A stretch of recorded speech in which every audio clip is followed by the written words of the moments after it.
NEET പരീക്ഷയിൽ കേരളത്തിൽ 8ാം റാങ്കും ഓൾ ഇന്ത്യ തലത്തിൽ 426ാം റാങ്കും കരസ്ഥമാക്കിയ ഗൗതം സുനിലിനെ Peringottukara Nehru study centre and cultural ഫോറത്തിന്റെ നേതൃത്വത്തിൽ വസതിയിലെത്തി അനുമോദിച്ചു. Nehru study centre convener Raman Namboothiri അധ്യക്ഷത വഹിച്ച ചടങ്ങിൽ സ്റ്റഡി സെന്റർ ചെയർമാനും ഗ്രാമപഞ്ചായത്ത് മെമ്പറുമായ ആൻഡോ തൊറയൻ ഗൗതമിനെ ഷാൾ അണിയിച്ച അനുമോദന സദസ്സ് ഉദ്ഘാടനം ചെയ്തു. രക്ഷാധികാരി M B Sajeev, study centre treasurer Pramod Kanimangalath, ഭാരവാഹികളായ പോൾ പുലിക്കോട്ടിൽ, ജഗദീഷ് രാജ് വാളമുക്ക്, ബില്ലി പട്ടത്താനം, വിനോഷ് വടക്കേടത്ത് എന്നിവർ സംസാരിച്ചു.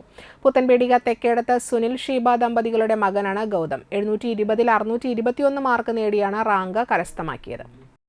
അപ്പോൾ ആദ്യമേ തന്നെ നെഹ്റു സ്റ്റഡി സെന്ററിന്റെ കൃത്യമായ അഭിനന്ദനങ്ങൾ ഗൗതമിന് നേരുകയാണ്. നീറ്റ് എക്സാമിൽ കേരളത്തിലെ 8ാമതും ഇന്ത്യയിൽ 426ാമത്തെയും റാങ്കാണ് നേടിയിരിക്കുന്നത്. അപ്പോൾ ഒരു ചെറിയ കാര്യമല്ല. നമുക്ക് താനൂം പഞ്ചായത്തിനും ഏറെ അഭിമാനിക്കാവുന്ന ഒരു സംവിധാനമാണ് ഈ നേട്ടം.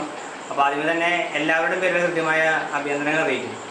നമുക്കറിയാം, നമ്മുടെ പ്രദേശത്തും അതുപോലെ തന്നെ ഒട്ടനവധി മേഖലകളിൽ തിളങ്ങാനും അതുപോലെ തന്നെ റാങ്ക് മേടിക്കാനും ഒക്കെ ഉള്ള ആ ഒരു സംവിധാനം, ആ സംവിധാനത്തിൽ നിന്നുകൊണ്ട് തന്നെ നമ്മുടെ കുടുംബവും സമൂഹവും ഒക്കെ ഒത്തൊരുമിച്ച് മുന്നോട്ട് പോകാനും, അല്ലെങ്കിൽ ജീവിതത്തിൽ ഒരു നമുക്കിപ്പോൾ നീറ്റിൽ കിട്ടി കഴിഞ്ഞാൽ തുടർന്ന് മറ്റുള്ള അഡ്മിഷനുകൾ ആരംഭിക്കാൻ പോവുകയാണ്. നമ്മുടെ ജീവിതത്തിൻ്റെ ചില ഭാഗങ്ങളിലേക്ക് നമ്മൾ ഏത് ഭാഗത്തേക്കാണ് എത്തിച്ചേരേണ്ടതെന്ന് വെച്ചാൽ ആ ഭാഗങ്ങളിലേക്ക് എത്തിച്ചേരാൻ പ്രാപ്തമാവുന്ന വിധത്തിലുള്ള കോഴ്സുകൾ എടുത്തുകൊണ്ട് ഗൗതമിനും അതുപോലെ തന്നെ നമുക്കറിയാം ഈ വളർന്നു വരുന്ന, അപ്പോൾ ഞങ്ങളെപ്പോലുള്ളവരൊക്കെ കൂടെ വരുന്നത് ഗൗതമിനൊക്കെ ഒരു ചെറിയ ഇൻസ്പിറേഷൻ തന്നെയാണ്.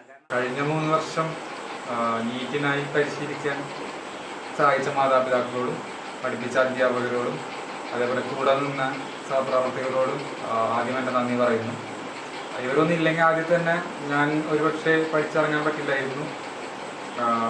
പഠിക്കുന്നിടത്തും ചില സമയങ്ങളിലും ഓക്കെ ഇനി കണ്ടിന്യൂ ചെയ്യാൻ പറ്റുമോ ഇല്ലയോ എന്ന് നമ്മൾ സ്തംഭിച്ച് നിന്നിരുന്ന സമയത്ത് കൂടെ കൈപിടിച്ചിറക്കാൻ നിന്നിരുന്ന ആ സഹപ്രവർത്തകരോടും ഇവരൊക്കെ തന്നെ ഉണ്ടായിരുന്നുള്ളൂ.